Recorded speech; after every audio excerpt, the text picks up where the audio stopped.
dhammaan madaxda dowladda ugu sarraysa waxaan u gudbinaynaa cawashadeena ku aadan kursiga hood lambarkiisu yahay 266 haddii kursigaasi si cadaalad darro loo bixiyo ilaah baa beri idinla xisaabtami doono sababta oo ah mansabka ilaah baa bixiyo nin walbana xumaan iyo samaan waxa uu sameeyo taariikhda qori doonto waxaan idin leenahay ummadda loo cadaalad falo haddii la rabo in dhibaatada laga baxo nin xaqiisa nin kale la siiyo wax soconaya maaha. Assalaamu calaykum waraxmatullaahi wabarakaatu. Rajab Banaadir waa idin wada salaamay inta gruubka ku jirto. Weligeygii kama soo hadlin gruubkan, waa markii igu horeysay. Waxaana igu dhaliyey dooda hadda taagan oo ka socota ayaa igu dhalisay. waa nin walaalkiina oo la yiraahdo Aweys Abuukar Xaamud Sokorow. waa idin wada salaamay. salaan kadib waxaan rabaa marka ugu horeyso inaan la hadlo wiilasha qalbashuwe, marka dambana aan la hadlo Mahdi Raajis. wiilasha qalbashuwe waxaan idiin sheegaa sidaad ka dhawaajiseen kursiga biibi ku fadhido reer Banaadir iskale. reer Banaadir ninkii ilaahay u qoray aa ku fariisanayo, wax shida ma leh. waqtigeedii markii la gaaro qofkii ilaahay ugu talagalay ama u qoray aa ku fariisanaa. waxaan idin dhihi lahaa hubka dhiga.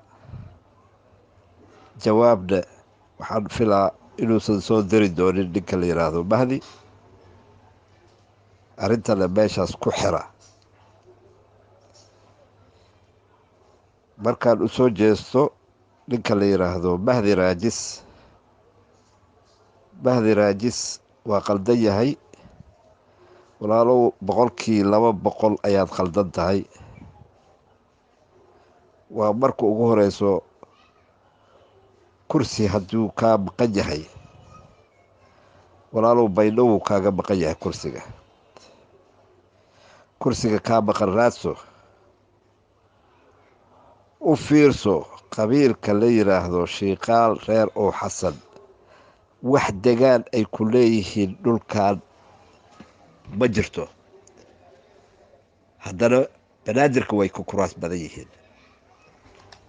maxaa keenay? waa dad isku xiran, waa dad ismaqla, waa dadaan isxasdin, dadaan ficil ku jirin waay. war raadso kuraas, raadso, tag gobolada meel kasta tag. kuraas nin reer Banaadir ku fadhiya la indhaha ku taagin. hal kuraasaa lagaa qaata, hal kursiyaa lagaa qaati, baydhabo kaa tagay. kaas u dood oo soo cesho kursigaas saa ku soo ceshan laheyd. laakiin ha gafin, ha dhicdhicin. 1960kii haddii Abukaata Raajis kursiga uu ku fadhiyey, Abukaata Raajis xoog kuma qaadanin kursigaas.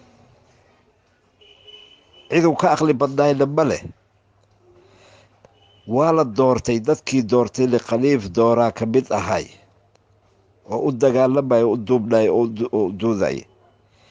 kursiga waa loo dhiibtay, waa la siiyey, waa lagu baryay, waa loo doortay. Abukaata Raajis waa looga horeeyey, aabaheega aga horeeyey 1957, 58, 59, 60kii aabaheega Banaadir madax u ahay. maalin kuma doodi kari aabaheygiyaa madaxa ay kursiga ku fadhiya, aniga maxaa ugu fariisin waaye ma dhihi kari. hawkar xamuud sokorow asaa keensaday kartidaas iyo dadnimadaas asaa keensaday. anigana wixii la imaado aqoon iyo karti iyo dadnimo aan la imaado anaa iskale. marka adiga ha ku doodin ama kaad raajisaa 60kii kursiga ku fadhiyay. hadduu ku fadhiyina habeega madaxa liga dhigo ma anfacayo, ma suuragelayso. la imaw kartidaas iyo dadnimadaasi la imaw. kuraas waa buuxaan soomaaliya. war raadso, tag gobolada kale. kursiga baydhabo kaaga maqan u dood. laakiin kursi nin reer banaadir ama gabar reer banaadir ku fadhido ha ku qaylinin. ceebay kugu tahay, dulmiyay kugu tahay, cid kaa ogolaanaysana ma leh. aadaan ugu xumahay in dhalinyartan qalbashuwa ay kuu soo jawaabaan. waxaa la rabay sharafta iyo wanaagana ay ku jirtay in qabaa'ilada kale ee reer banaadirka inay kuu soo jawaabaan ayaa sharafta ku jirtay. maba ahenba qalbashuwa inay kasoo jawaabaan arrintan. haddana waxaa idin leeyahay mahdi raajisow, sidaad qalbashuwe apologies aad ku siin lahayd aday kuu taalaa. raaligelin ka bixi arrintaad samaysay. warkana gaabi. haddii wax kaa maqan yahay baydhabo kaaga maqan yahay, raadso kursiga. kuraas reer banaadiriga ku fadhiyo ammaan sii. ciddii calaf ku yeelata, ciddii ilaahay u qoray aad ku fariisanayso. adiga aqli laguma fariisto, lacag laguma fariisto, xoogna laguma fariisto kursiga. qofkii ilaahay u qoray aad ku fariisanayo.